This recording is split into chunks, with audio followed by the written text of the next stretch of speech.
12 লাখ টাকার ঋণের চাপে জর্জরিত হয়ে প্রায় 9 বছর আগে মা বাবা, বড় ভাই ও ছোট বোনকে নিয়ে পরিবারের সঙ্গে ঢাকায় পাড়ি জমান চাঁপাইনবাবগঞ্জের গোমস্তাপুর উপজেলার দক্ষিণ ইসলামপুর গ্রামের মোহাম্মদ তারিক হোসেন। তার বাবার নাম আসাদুল ইসলাম।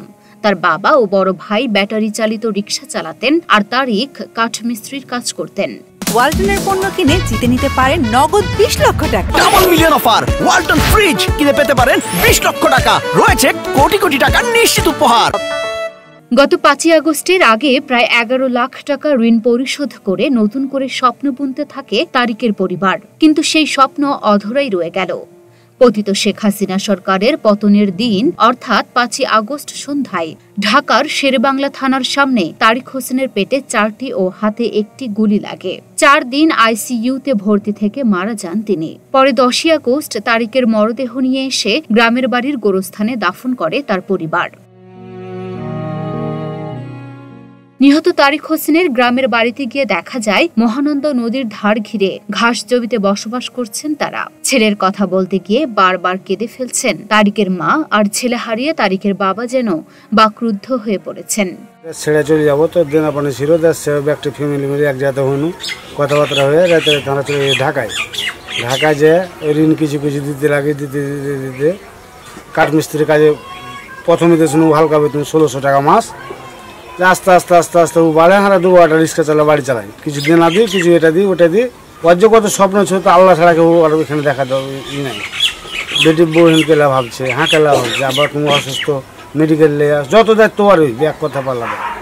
আর ও যেন সব দিকে ফিট, আর এই ছেলে সব দিকে মানে হাত খুব ছুট, তো আল্লাহ জানে। তো আল্লাহ হয়তো এই ভাই নিবে। আমাকে তাও কইছে মিশলে যায় না আব্বা, রোববারের দিন গাড়ি লেবার হতে হবে না, তোমাকে তো মিশলে যেতে হবে, পরিস্থিতি ভালো লাগছে।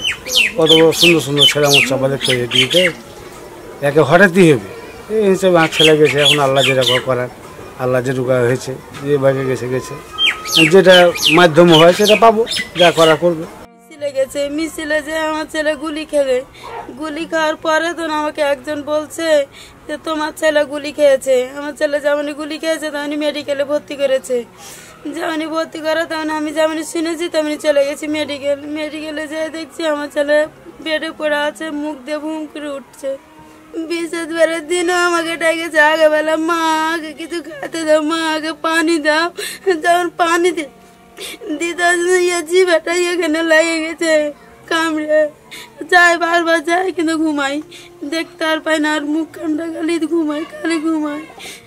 শুক্রবারের 3 দিন শাশুড়ি গেছে, একজনকে খালি বাড়ি গেছে, একজনকে কোনো পরিষ্কার করার পর কেউ তখন বেড়ে 3 বেনাকে মা করে ডাকেছে। আমি আর শুনতে পাইনি আর ধনের জবান। আমার ছেলের খুনির বিচার চাই, আমি সুস্থ বিচার চাই আমার ছেলের খুনি। নিহত তারিক হোসেনের বোন আশরিফা খাতুন বলেন, আমার ভাই অনেক ভালো ছিল, আমার লাগে অনেক ভাবতো। আমার ভাইয়ের জন্য আমি অনেক কি করি, আমার ভাইয়ের জন্য সুস্থ বিচার হয়, আমি সেটাই চাই। আমার ভাই কিন্তু দেশের জন্য দেশি রক্ত পান করে স্বাধীন করেছি, দেশ স্বাধীন করেছি। আমার ভাইয়ের সুস্থ বিচার চাই, আর কিছু আমি চাই না। এ বিষয়ে গোমস্তাপুর উপজেলা নির্বাহী কর্মকর্তা নিশাত আঞ্জুম অনন্যা বলেন, আমি শুরুতেই 5 আগস্টে আমাদের শহীদ বরণকারী সকল ছাত্র আন্দোলনকারী নেতাদের প্রতি গভীর শ্রদ্ধা নিবেদন করছি। আমরা এখানে চৌডালাতে তারিক হোসেন নামে একজন আন্দোলনকারী, উনি ঢাকাতে নিহত হয়েছেন। ওনার এখানে আসলে বসতভিটা নাই, ওনার ফ্যামিলিতে এক বোন আছে, মা আছে, বাবা আছেন।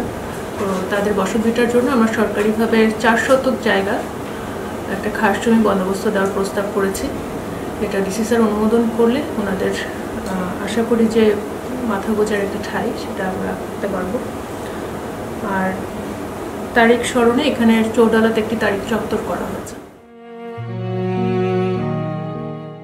Luna Afroz Nipa, Dhaka post.